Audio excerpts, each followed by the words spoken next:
Hello everyone, welcome to my channel. आज हम इस वीडियो में डिस्कस करेंगे थ्योरी ऑफ रिएक्शन रेट का एक बहुत ही इंपॉर्टेंट थ्योरी, कोलिजन थ्योरी के बारे में।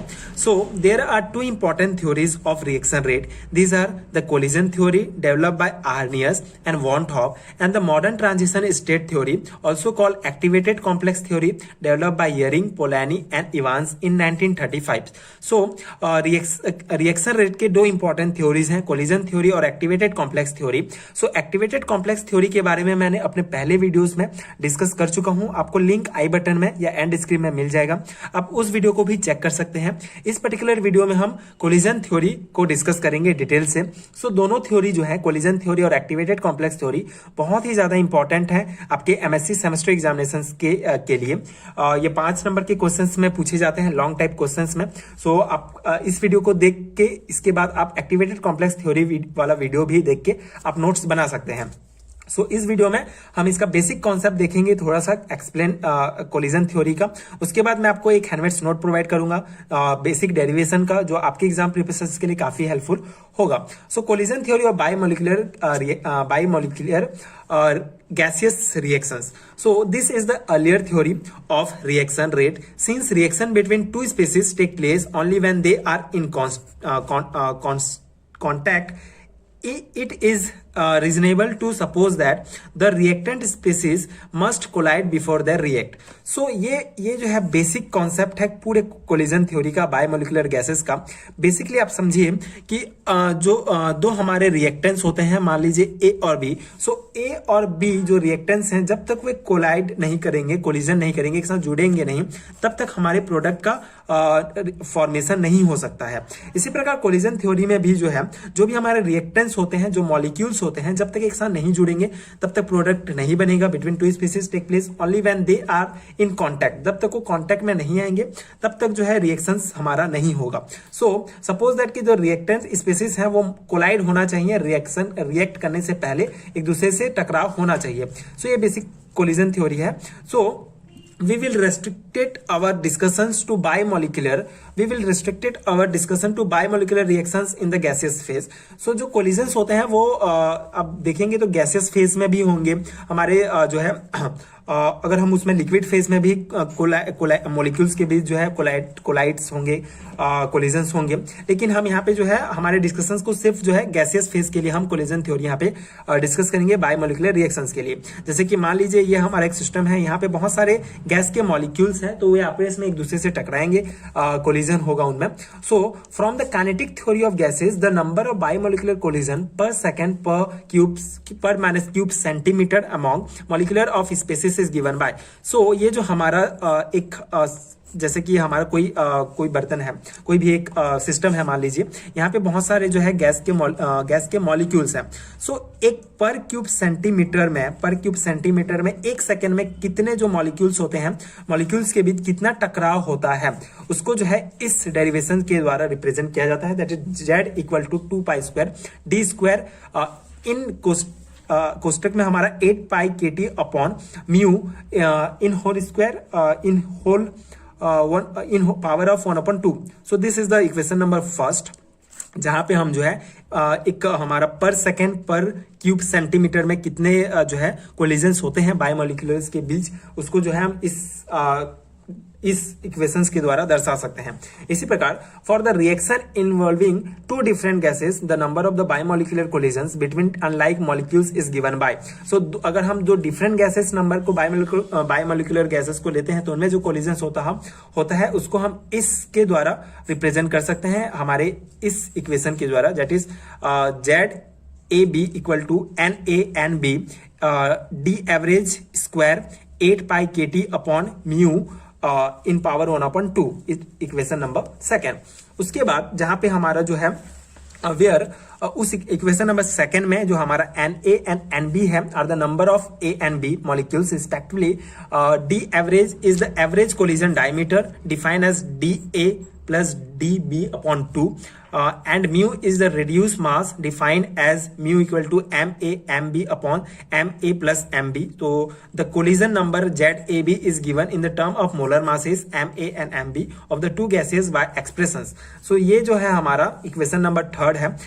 ये बहुत ही बेसिक सा जो है डेरिवेशन है। इक्वेशन नंबर 2 में जो यहाँ पे बताया गया है कि हमारा जो हर एक का मान लिया गया है, जैसे हमारा यहाँ पे आप देखेंगे कि collision diameter define as the, जहाँ पे डी एवरेज का मान हम ये लेंगे DA प्लस DB अपॉन 2, उसी प्रकार म्यू का मान हम ये लेंगे, तो उस मान को ही सिर्फ यहाँ पे रखना है और ये हमारा इक्वेशन नंबर 3 आ जाएगा।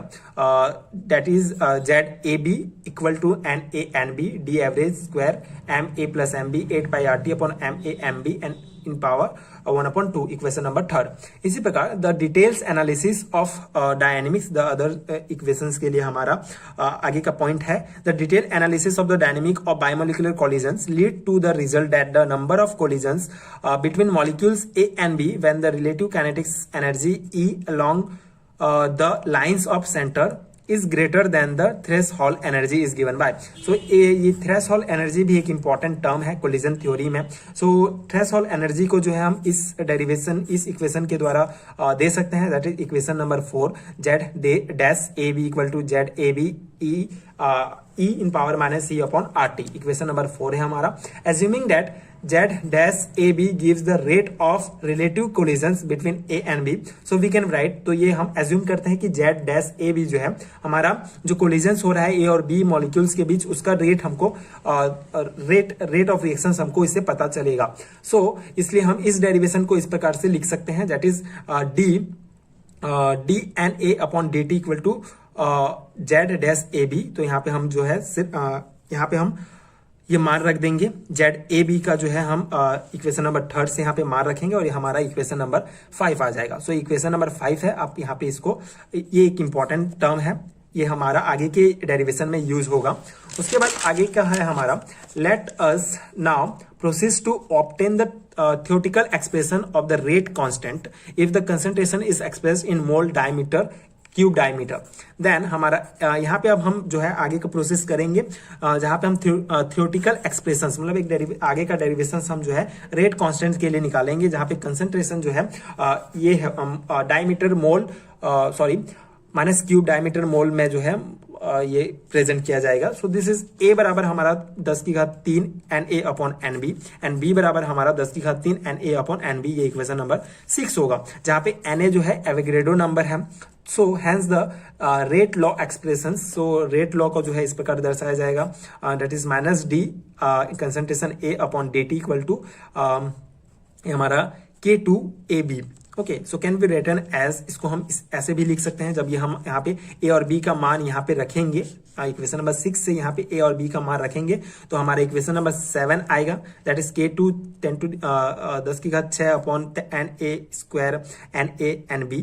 तो ये हमारा जब ये दोनों जुड़ेगा NA और NB का 10⁻³ प्लस 10⁻³ होगा तो 10⁻6 हो जाएगा, ये हमारा K2 का आएगा। तो जहाँ पे K2 बराबर हमारा, ये दोनों इक्वेशंस को अगर हम पक्षांतर करेंगे तो K2 बराबर ये हमारा NA 10⁻³ NA upon NB into DNA upon DT, equation number ये हमारा 8 बनेगा।